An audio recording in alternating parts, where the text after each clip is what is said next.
Hey, it's Michelle. We are backstage at Lollapalooza with Dom from Muse. Hello, sir. Hey, how's it going? It's going well. I have a question for you. It's a very serious question. Is there any time that you look around and you look at Matt and you go, we should have kept the name Carnage Mayhem because that is like way tougher than Muse?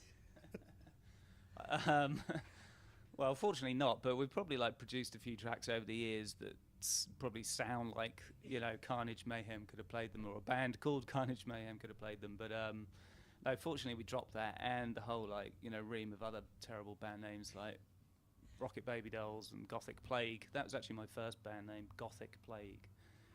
Real, real happy vibes there. Yeah. I sense a recurring theme with all of these old band names. Well, maybe one day we can hope for a Mayhem Carnage reunion. Um, yeah, I mean, it would quite literally be carnage. You know what I mean? So. Very few would survive. They wouldn't make it out alive. They'd be like, no. But that speaks to, I mean, those were names of bands that you had in high school that you guys kind of were in and out of. And it's been 23 years. Can you say that there's a moment where you look back on all that stuff and you're like, yep, that's my favorite Muse moment? Do you have one? Oh, there's so many.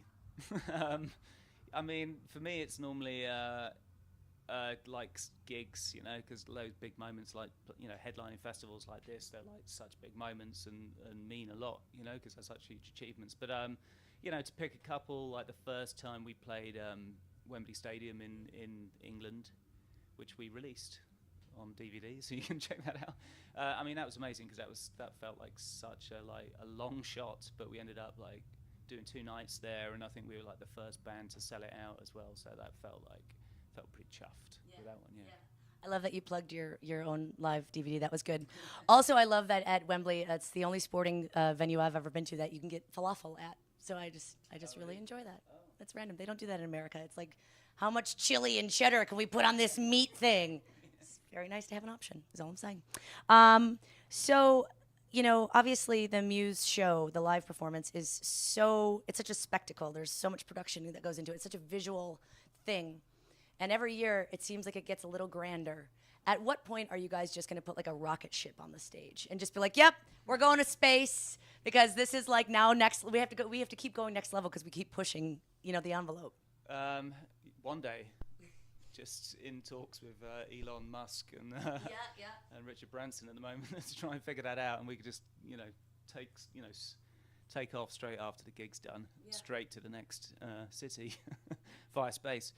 I mean, I think we're always trying to like just do something different. I mean, to keep on kind of like pushing it and doing something more and more elaborate. That's quite difficult, I think, to achieve. But as long as we feel like we're doing something, slightly different to what we've done before, that feels good. But we always put a lot into it for sure. Like this one that we're going to see tonight, it's pretty awesome. But we got all these screens that are like these like huge monolithic screens that are like just moving around the stage the entire set. So like the set's constantly morphing and changing throughout the gig, which is something, it's kind of simple but cool, and we've never done anything like that. Awesome. Looking forward to seeing that. And so, obviously the song Dig Down is out now. It's awesome. It's doing really well. And you guys have hinted that, like, no album just yet, but maybe a couple more songs before you get to releasing a full album. Do you guys have a timeline, or are you just kind of like, whenever we're done writing this one, I guess we'll put this one out there?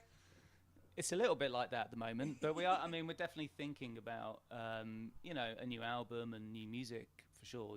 There's a few like little demos and ideas hanging around that we're going to probably start working on towards the end of the year anyway. So, and the thing is with Dig Down, it's we finished the tour the kind of the main part, the first part of the Drones tour last year in like September, and then we had like a month off or so, and then we're like, so should we should we start doing something? So we started working on ideas and finish something. So finishing that one song, we thought we don't want to just wait until the whole album's done. We've got 10 tracks or whatever it is, 12 tracks before we actually release it. So we just wanted to put it out, and we liked the idea of that because it just felt very kind of like spontaneous and fresh because it was so new.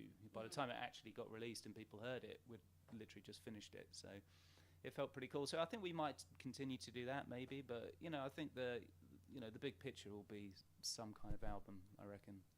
maybe next year. I don't know. Depends how we get on. And lastly, I guess most importantly, regarding the drones tour, did you get to keep any of the drones? Um, they're around somewhere. Yeah, I think they're hiding in a warehouse.